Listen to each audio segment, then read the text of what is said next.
दोस्तों नमस्कार। अभी थोड़ी देर पहले जब मैं आपसे लाइव कार्यक्रम में मिला तो हमने रूस पर बात की। रूस पर बातचीत के जो सुझाव थे वह धीरे धीरे सरकार को भी समझ में आ रहे हैं और जाहिर तौर पर सरकार को नम्रतापूर्वक रूस और यूक्रेन के बीच बात करनी चाहिए और वह सरकार बात कर रही है। लेकिन अब बातचीत करेंगे उत्तर प्रदेश चुनाव पर, क्योंकि इस वक्त उत्तर प्रदेश चुनाव बहुत उसकी चर्चाएं हाशिए पर चली गई हैं। बहुत जरूरी है उत्तर प्रदेश चुनाव पर बात करना। कल 6वें फेज का चुनाव है 3 मार्च को उत्तर प्रदेश में।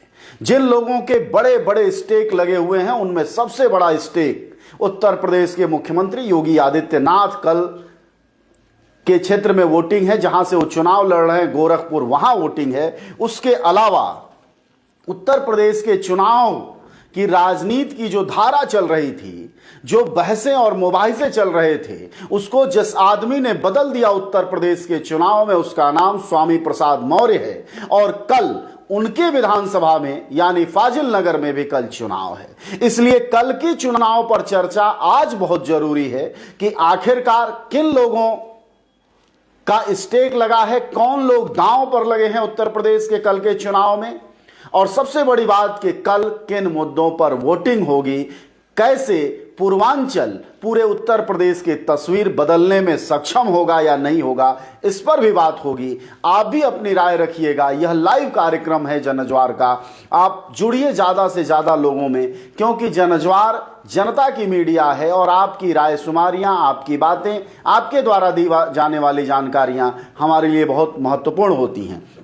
तो कल उत्तर प्रदेश में दोस्तों 6वें चरण का चुनाव है। करीब 2.14 करोड़ लोग मतदान में शामिल होंगे। 676 प्रतिनिधियों का कल चयन होना है जो कि मैदान में होंगे, और करीब करीब 10 जिलों की 57 विधानसभा सीटों पर चुनाव होगा। उन 10 जिलों में बलिया है, गोरखपुर, देवरिया, कुशीनगर, सिद्धार्थनगर, संत कबीर नगर, महाराजगंज, बस्ती और अंबेडकर नगर। इन जिलों की संख्या सिर्फ जिले नहीं है सर। आप याद रखिए कि ये उत्तर प्रदेश के वो जिले हैं जो प्रदेश के सर्वाधिक गरीबी में गिने जाते हैं। आपको मैं गिना दूं, अंबेडकर नगर सबसे गरीब जिलों में से एक है उत्तर प्रदेश, कुशीनगर, देवरिया, फिर बस्ती, संत कबीर नगर, सिद्धार्थनगर जो नेपाल से लगा हुआ है। इन सभी जिलों में कल चुनाव होने हैं 57 सीटों पर, और जिनमें चुनाव होने हैं सबसे बड़ी पार्टी बीजेपी है, जैसे पूरे प्रदेश में है। यहां भी बड़ी संख्या में वोट बीजेपी को पड़े थे 2017 में। इस बार क्या होगा, इस बार का मुद्दा क्या होगा, यह भी महत्वपूर्ण है। पिछली बार की तरह मुद्दे नहीं हैं, बल्कि कुछ मुद्दे तो बीजेपी सरकार ने इस चुनाव में दे दिए हैं। कोई सरकार काम करती है और सरकार के कुछ काम बाकी रह जाते हैं तो मुद्दे बनते हैं, लेकिन कल के चुनाव में सरकार द्वारा पैदा किए हुए मुद्दे हैं, जिनमें सबसे बड़ा मुद्दा है आवारा जानवरों का मुद्दा। कल के चुनाव में आवारा जानवरों का जो प्रश्न है, आप याद करिए कि पूर्वी उत्तर प्रदेश के जिस हिस्से में कल चुनाव है उनमें गोरखपुर, देवरिया, कुशीनगर, सिद्धार्थनगर, बस्ती, संत कबीर नगर, अंबेडकर नगर और महाराजगंज 10 जिले हैं, और इन 10 जिलों में सबसे ज्यादा पलायन होता है। जी हां, आप यह जानिए कि उत्तर प्रदेश के कल जिन 57 सीटों पर चुनाव है, यह वह जिले हैं 10 पूर्वी उत्तर प्रदेश के जो नेपाल से लगे हुए, बिहार से लगे हुए, ये वो जिले हैं जहां सबसे ज्यादा पलायन होता है। लोग दिल्ली, बंबई की सड़कों पर सबसे ज्यादा इन्हीं इलाकों से आकर मजदूरी करते हैं। इन लोगों, शहरी लोगों के लात खाते हैं, जूते खाते हैं, गालियां सुनते हैं, क्योंकि उन इलाकों में विकास नहीं हुआ है। और सबसे बड़ी बात कि कल के चुनाव में जो पहला मुद्दा होगा, आवारा पशुओं का सवाल। पूर्वी उत्तर प्रदेश का वैसे भी किसान बहुत छोटी खेती का है, 1 बीघा, 1.5 बीघा, 2 बीघा, जिसको एक नाम पर, एक व्यक्ति के नाम पर पूर्वी उत्तर प्रदेश के इन इलाकों में अगर 2 बीघा जमीन है किसी एक बेटे पर, तो माना जाता है कि वो बड़ा जोतदार है। ऐसे में आप समझिए कि 10 कट्ठा, 5 कट्ठा का जोतदार है जो कल का वोटर है। ज्यादातर कई सारे लोग भूमिहीन हैं, हालांकि भूमिहीन कम हैं, लेकिन 2 कट्ठा 5 कट्ठा 10 कट्ठे से कुछ होता नहीं है। और जो कुछ भी वो बेचारे पैदा कर पाते किसान, उनको आवारा पशु चर जाते हैं। और आवारा पशु 2017 से पहले समस्या नहीं थे, ये इस सरकार की देन है, इस सरकार की नीतियों की देन है। तो ऐसे में बड़ी बात यह है समझने की है कि कैसे एक समस्या जो सरकार सुलझा तो नहीं पाई, लेकिन कल के चुनाव में यह होगा। अब आइए कुछ नाम हम आपको गिना दें, जिन बड़े नामों को कल स्टेक पर है, जिनका कल दांव पर लगेगा, जीतेंगे कि नहीं जीतेंगे कल शाम तक फैसला हो जाएगा। उनमें है मुख्यमंत्री योगी आदित्यनाथ, उनके मंत्री जिन पर कि भ्रष्टाचार का आरोप और अपने भाई के नौकरी देने का आरोप लगा था, सतीश द्विवेदी। दूसरे उसके बाद हैं सूर्य प्रताप शाही, वह भी मंत्री हैं, कृषि मंत्री हैं सरकार में। उपेंद्र तिवारी हैं, श्री राम चौहान हैं, राम स्वरूप शुक्ला हैं, और बलिया से दयाशंकर सिंह भी हैं। दयाशंकर सिंह वो शख्स हैं जिन्होंने अपनी पत्नी को, मायावती को गाली देने के बाद चर्चा में आए थे पिछली बार 2017 से पहले। और वह उनकी पत्नी स्वाति सिंह थी, उनको जो है सीट मिली थी सरोजनी नगर लखनऊ की, जो अब कट गई है। न उनकी पत्नी को मिली है, न उनको मिली है, पत्नी की तो कट ही गई। उन्हें बलिया में बीजेपी ने शिफ्ट कर दिया है, वहां से चुनाव लड़ रहे हैं।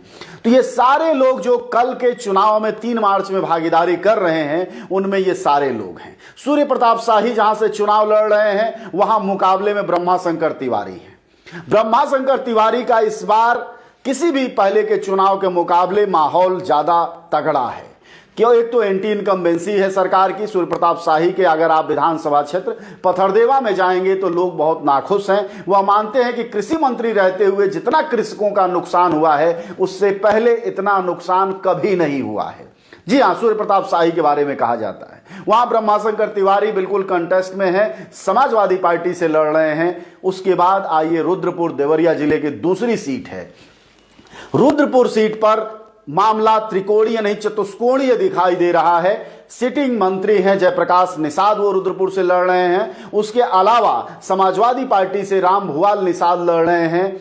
और उसके मुकाबले एक और विद्रोही प्रदीप यादव हैं जो रोते हुए वोट मांग रहे हैं। और अखिलेश सिंह जो पहले से लड़ते रहे हैं कांग्रेस से, उनकी भी ताकत इस बार तगड़ी है। ऐसे में वहां एक कठिन लड़ाई है। दोआबा का क्षेत्र है रुद्रपुर, राप्ती और गोर्रा नदियों से बर्बाद होने वाला है क्षेत्र है रुद्रपुर। ऐसे में वहां भी मुद्दा किसानी का है, बेरोजगारी का है। दोस्तों, मैं आपको बताता चलूं कि पूरे उत्तर प्रदेश में जो इस बार मुद्दा होगा, जिन मुद्दों पर चुनाव लड़ा जाएगा, उनमें से पहला मुद्दा आवारा पशुओं का था और दूसरा मुद्दा होगा रोजगार का। कोरोना काल में जो लोग पलायन करके सबसे ज्यादा दिल्ली की सड़कों से जाते हुए दिखाई दिए थे झोला झंटा लेकर, उनके रास्ते देवरिया, गोरखपुर, बस्ती, संत कबीर नगर, अंबेडकर नगर, महाराजगंज, सिद्धार्थ नगर की तरफ ही गए। और ये वही गरीब लोग थे जो कोरोना में दिल्ली, मुंबई, सूरत और बड़ोदरा छोड़कर अपने गांव की तरफ पैदल गए। तो दोस्तों, दूसरा मुद्दा जो होगा वह रोजगार का होगा। तीसरा जो प्रश्न होगा, जो सभी पूरे उत्तर प्रदेश में मुद्दा है, लेकिन पूरे उत्तर प्रदेश में बड़ा मुद्दा बनेगा, क्योंकि गरीबी बहुत है, न्यूनतम आय बहुत कम है, बड़ी संख्या में दलित और पिछड़े आबादी के लोग हैं, और नदियों का एक बड़ा जाल है, उनकी अपनी तबाही है, भूमिहीन लोग हैं। ऐसे में उनके रोजगार का प्रश्न, तो महंगाई का प्रश्न तीसरा होगा जिस पर चुनाव होगा। उस चुनाव में एक और बड़ी बात यह है कि कई सारे बड़े दिग्गज हैं। माता प्रसाद पांडे भी चुनाव में हैं जो सतीश द्विवेदी के मुकाबले खड़े होंगे। ऐसे में देखना यह होगा कि उनकी क्या स्थिति बनती है। माता प्रसाद पांडे भी हैं। अजय कुमार लल्लू की चर्चा जरूर की जानी चाहिए तमुकुही राज से। अजय कुमार लल्लू 2 बार के सिटिंग विधायक हैं, लेकिन जनता में उनकी पसंदगी बनी हुई है, लोग पसंद करते हैं। अध्यक्ष हैं कांग्रेस के, उत्तर प्रदेश कांग्रेस के। उनकी लोकप्रियता भी है, माना जाता है कि जनता के बीच रहने वाले, गरीब परिवार से आने वाले नेता हैं और बहुत जुझारू आदमी हैं। आपने पिछले 5 सालों में जिन नेताओं को सड़कों पर सबसे ज्यादा देखा होगा, उनमें अजय कुमार लल्लू का नाम आप जरूर लेंगे। विरोध बहस अलग चीज होती है, लेकिन अजय कुमार लल्लू को आप भूल नहीं सकते। तो जनता भी उनको भूलने को तैयार दिखाई नहीं देती है। हालांकि मुस्लिम वोट बैंक जो करीब 25,000 का है, उसका झुकाव जिधर होगा उधर जरूर वह पार्टी जीतेगी। ऐसे में अगर मुस्लिम वोट बैंक का बड़ा हिस्सा अजय कुमार लल्लू की तरफ मुड़ जाता है, जैसा कि हर चुनाव में दिखता है, इस बार भी दिख रहा है। हालांकि जो लड़ाई है वो एक डॉक्टर साहब खड़े हो गए हैं वहां से, राय साहब बीजेपी से, वो भी तगड़े टक्कर में हैं, वह भी लोकल हैं, अजय कुमार लल्लू भी लोकल हैं। इसको लेकर, अजय कुमार लल्लू को लेकर एक बस संदेह है, वो ये है कि जब मैं तमुगई राज में था तो बात कर रहा था तो लोगों ने कहा कि साहब यहां का जो इतिहास है वह 2 बार से ज्यादा किसी को नहीं जिताता है। पीछे जो विधायक सिटिंग रहे बीजेपी के वो भी 2 बार से ज्यादा नहीं जीते। ऐसे में देखना यह होगा कि अजय कुमार लल्लू क्या हैट्रिक लगा पाते हैं। अगर लगा पाते हैं तो महत्वपूर्ण बात होगी। यानी पूर्वी उत्तर प्रदेश में कल जहां चुनाव होने जा रहे हैं या वहां 2 कांग्रेस के नेता चर्चा में हैं। पहले नेता हुए अखिलेश प्रताप सिंह, रुद्रपुर विधानसभा जो कि दोआबा का क्षेत्र है, नदियों का इलाका है, और दूसरा है तमुकुही राज में, एक देवरिया जिला, एक कुशीनगर जिले में। तमुकुही राज में जो बिहार से सटा हुआ है, तमुकुही राज बॉर्डर, वहां कांग्रेस के 2 नेताओं का स्टेक लगा है और दोनों महत्वपूर्ण नेता हैं। और अगर किसी साझे में सरकार बनती है तो अच्छे पदों पर ये लोग मंत्री दिखाई देंगे। हालांकि वो साझे की बात है अगर पूर्ण बहुमत नहीं आती है तो। हालांकि ये 57 सीटें ऐसी हैं जो कभी एक समय में बसपा और सपा की गढ़ कही जाती थी। हालांकि वह गढ़ 2017 में टूट गया और अभी बीजेपी के गढ़ के रूप में यह पूरा इलाका है। अन्यथा बड़ा हिस्सा सपा और बसपा के पास 2017 से पहले रहता था। अब सवाल यह है कि स्वामी प्रसाद मौर्य के आने के बाद क्या स्वरूप बदलेगा, चेहरा बदलेगा? यह एक बड़ा प्रश्न है कि क्या स्वामी प्रसाद मौर्य पूर्वांचल में पिछड़ों के नेता के रूप में अपने को स्थापित कर पाए हैं? यह तो 10 मार्च को पता चलेगा। लेकिन अभी जो माहौल है, कल उनकी गाड़ियों पर, उनके काफिले पर हमला हुआ है, उस काफिले के बाद और माहौल उनके पक्ष में दिखाई दे रहा है। तो स्वामी प्रसाद मौर्य की अपनी सीट पर भी टक्कर तगड़ा है और खासकर इलियास अंसारी जो स्वामी प्रसाद मौर्य यानी फाजिल नगर की सीट से जो खड़े हैं, उनके बारे में कहा जा रहा है कि वह जो है आधार वाले नेता हैं, बसपा से हैं। जीतने में तो, लड़ाई में तो सपा और भाजपा दिखाई देती है, लेकिन वह वोट जो काटेंगे वह विपक्ष का काटेंगे। यह भी एक संकट का मामला है जो कि स्वामी प्रसाद मौर्य से जुड़ता है। हालांकि स्वामी प्रसाद मौर्य को सपा लगातार जो है वो पुश कर रही है और उनको एक बड़े पिछड़े नेता के तौर पर स्थापित करने की कोशिश में समाजवादी पार्टी लगी हुई है। यह भी 10 मार्च को पता चलेगा। लेकिन दोस्तों, हम यह चर्चा इसलिए भी कर रहे हैं कि 57 सीटों पर जहां कल चुनाव होने जा रहा है, सुबह 8 बजे से शाम के 6 बजे तक चुनाव होगा, वह वो इलाका है जहां प्रधानमंत्री मोदी चुनाव की घोषणा होने से पहले लगातार डेरा डाले हुए थे। पूर्वांचल में उनके कई मंत्रियों के चुनाव के कार्यक्रम टल गए। स्वामी प्रसाद मौर्य, माफ करिएगा, जब केशव प्रसाद मौर्य गए सलेमपुर में अपनी रैली करने तो वो जा नहीं पाए क्योंकि वहां मन मुताबिक भीड़ नहीं थी। उससे ठीक पहले अमित शाह जो देश के गृह मंत्री हैं, उनकी चुनावी सभा सलेमपुर में टली थी। इसका मतलब यह है कि पूर्वांचल में बीजेपी की वह ताकत तो दिखाई नहीं देती सड़कों पर, लेकिन इसके पलट यह भी सच है दोस्तों कि वहां साइलेंट वोटर बहुत बड़ा हिस्सा है। जैसे सड़कों पर जो सपा के ऑब्वियस पक्षधर लोग हैं वह तो दिखाई देते हैं, लेकिन राजभर, कुशवाहा, मौर्य, पटेल, कुर्मी, कुम्हार, ये जो जातियां हैं यह सड़कों पर वोकल नहीं दिखाई देती हैं, यह साइलेंट वोटर है। तो 57 सीटों में जो साइलेंट वोटर है उसकी बहुत बड़ी भूमिका होगी। आप 10 मार्च को जरूर देखिएगा कि यह जो साइलेंट वोटर है, जो नहीं बोल रहा है, आप पूछने पर किसको वोट देंगे साहब, देखेंगे, उस दिन देखेंगे, बात करेंगे, अभी नहीं तय किया है, सब जो गांव वाला वोट देगा उसको हम वोट देंगे। इस तरह यह जो बोलने वाले वोटर हैं वह पिछली बार तो बीजेपी को वोट दिए हैं, इसमें कोई संदेह नहीं। इस बार किसको वोट देने जा रहे हैं और वह किसके भय में नहीं जुबान खोल रहे हैं, वह देखने वाली बात होगी। वह कल के चुनाव को निर्णायक बनाएगा। और आखिरी बात यह सब आपसे कि यह जो मुद्दा होगा, वाकई पूर्वी उत्तर प्रदेश में मुद्दों पर चुनाव लड़ा जाएगा। पूर्वी उत्तर प्रदेश के एक हिस्से में जो अनाज दिया गया है सरकार द्वारा, मोदी योगी की सरकार द्वारा, उस अनाज का भी असर है, इससे इनकार नहीं किया जा सकता। दूसरा, जातीय कॉम्बिनेशन इस 57 सीटों पर बहुत ही तीखा है। यहां हरिशंकर तिवारी के बेटे विनय शंकर तिवारी लड़ रहे हैं क्या कहते हैं वहां बांसगांव सीट से। ऐसे में ये सारी सीटें इस तरह की बन रही हैं कि कई दिग्गज हैं और सभी जगह जातीय समीकरण है। जातीय समीकरणों में ब्राह्मण कितना नाराज है बीजेपी से, यह निर्णायक होगा इन 57 सीटों पर। क्योंकि ब्राह्मण के बारे में यह कहा तो जा रहा है कि वो नाराज है, लेकिन क्या सच में नाराज है? और क्या इतना नाराज है कि कल जब अपने घर से निकलेगा और बूथ तक जाएगा तो वह बीजेपी को छोड़ किसी दूसरी पार्टी के बटन को दबाएगा?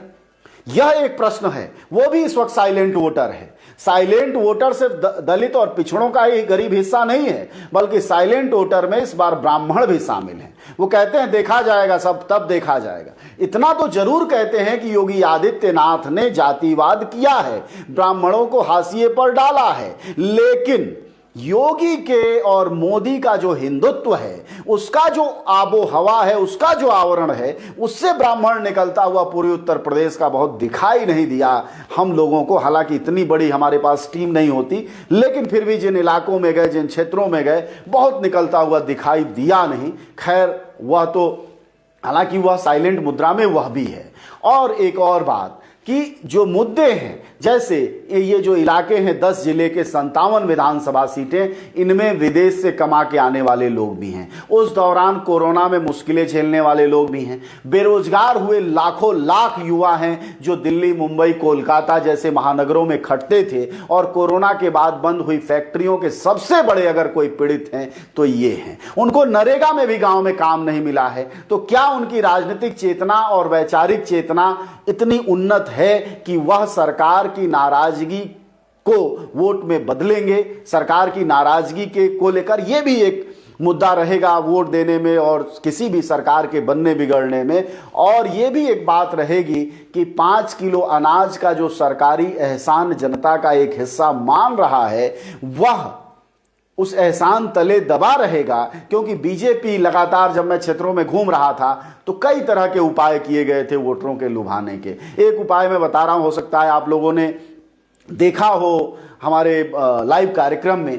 कुशीनगर के बड़े हिस्से में मैंने कई जगह, जब मैं जा रहा था तमुकुही राज या फिर जा रहा था फाजिल नगर, इस पूरे रास्ते में मैंने देखा यज्ञ के कार्यक्रम हो रहे हैं। बीजेपी ने कई हथकंडे अपनाए हैं। अब सवाल यह है कि अगर यज्ञ का कार्यक्रम हो रहा है, वहां जय हो रहा है, वहां मंत्रोच्चार हो रहा है, तो आप समझ सकते हैं कि उस आबो हवा का, उस माहौल का किस पार्टी को लाभ मिलेगा।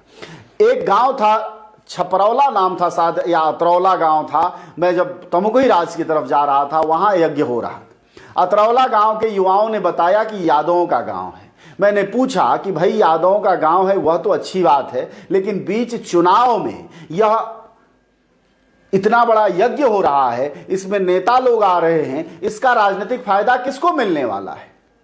तो उन युवाओं ने कहा कि आप बेवजह की बात कर रहे हैं, धार्मिक आयोजनों से चुनाव का क्या लेना देना है। सवाल यह है कि भारतीय जनता पार्टी के इस राजनीतिक पैंतरे को अगर आपका वोटर नहीं समझता है, और एक राजनीतिक पार्टी होने के नाते विपक्ष की पार्टियां अगर इस धार्मिक खेले खपाटे को नहीं समझा पाई हैं, तो आप यकीन मानिए कि परिणाम वह नहीं आएंगे जो आप सोच रहे हैं।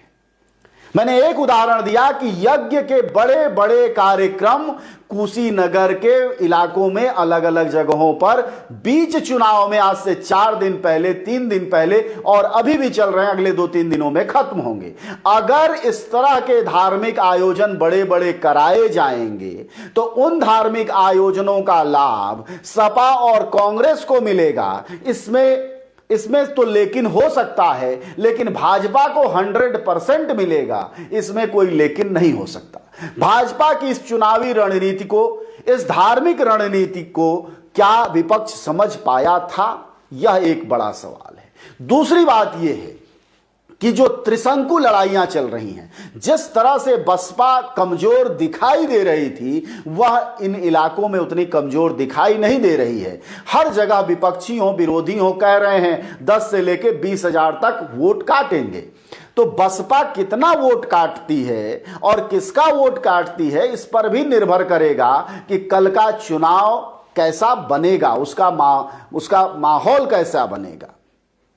और जो मैं आपको गिना रहा हूं इसलिए बता रहा हूं कि बीच चुनाव में जो धार्मिक आयोजन कराए जाते हैं उस पर चुनाव आयोग भी कुछ नहीं बोलता, क्योंकि राजनीतिक पार्टियों के जो कार्यकर्ता और नेता हैं उनको समझ में नहीं आता। मुझे ठीक ठीक याद है, मैं विपक्ष में जो सबसे बड़ी इस समय पार्टी है भाजपा के मुकाबले सपा, उसके एक नेता से मैंने सवाल किया कि आप देख रहे हैं यहाँ धार्मिक आयोजन हो रहा है, यज्ञ हो रहा है, सब कुछ हो रहा है, आपका इस पर क्या कहना है? तो उन्होंने कहा हम इस पर कुछ नहीं बोल सकते, धार्मिक आयोजन है। तो जाहिर तौर पर इन धार्मिक आयोजनों के जरिए सत्ता की तख्त तक पहुंचने का रास्ता भाजपा ने हर बार निकाला है। और इस बार राम मंदिर है, आगे जो है वो कृष्ण जन्मभूमि है, सब कुछ है ही। और इस बीच इलाकाई स्तर पर अगर बीजेपी या उससे जुड़े हुए लोग या इस तरह के लोग धार्मिक आयोजन कराने में बीच चुनाव में सफल होते हैं तो फिर आप अपने कार्यकर्ताओं को बूथों तक ले जाकर विपक्ष की पार्टियों में वोट डलवा पाएंगे? थोड़ा सा मुश्किल खेला यह भी लगता है। हालांकि एंटी इनकम्बेंसी बहुत ज्यादा है, बेरोजगारी का प्रश्न भयंकर है, महंगाई सिर चढ़कर बोल रहा है, घर घर में नौजवान लेटे पड़े हैं मोबाइल ले लेकर, नौकरी नहीं है, काम नहीं है, माँ बाप इस बात से परेशान है कि रातों दिन बच्चे मोबाइल देखते हैं, न कहीं आते हैं, न जाते हैं, न कोई काम है, न धाम है, स्कूल कॉलेज अलग बंद हैं, परीक्षाएं अलग नहीं हो रही हैं, 5 साल से नौकरियां नहीं निकली मिलिट्री की। ये सारे प्रश्न हैं, लेकिन इन सारे प्रश्नों के बीच विपक्ष की जो तैयारी है और जनता की जो तैयारी है उसमें बूथ लेवल भी एक चीज होता है। उस बूथ लेवल तक भी पहुंचाने का काम वोटरों को होता है। वह कितने ताकतवर ढंग से तैयार हैं ये भी इस बात पर निर्भर करेगा।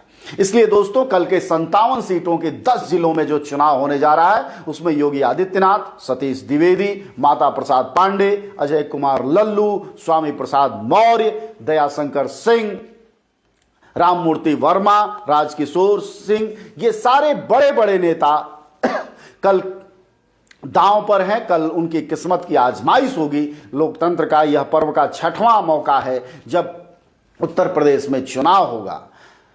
ऐसे में सोच समझकर वोट देना, सही वोट देना बहुत जरूरी है, क्योंकि देश में लोकतंत्र की बहाली पार्टियों की बहाली से संभव होता है। और दूसरी बड़ी बात, बहुमत की सरकारें लोकतंत्र के लिए जितना फायदेमंद हैं उतना नुकसानदायक भी साबित हो रही हैं। ऐसे में सही फैसला लेना, सही जानकारी रखना और सही लोगों को वोट देना यह आपकी जिम्मेदारी है। कल जब आप 8 बजे बूथ पर पहुंचना शुरू करें और शाम 6 बजे तक, तो अपने विवेक को जागृत रखें और हमेशा याद रखें कि दोस्तों, आप नेता चुनते हैं, आप एक नागरिक हैं, आप किसी के रिश्तेदार नहीं हैं और भैया भौजी देवर भौजाई को चुनने नहीं जाते हैं। इसका ध्यान रखें। और अगर आप ये ध्यान रखते हैं तो विवेक सम्मत ढंग से उन लोगों को चुनें जिनके मुद्दे हैं, जो लोग रोजगार की बात करते हैं। पार्टियां बहुत सारी रोजगार के सवाल पर भी सभी एक से एक गोले दे रही हैं। कोई लैपटॉप दे रहा है, कोई गाड़ी दे रहा है, कोई घोड़ा दे रहा है,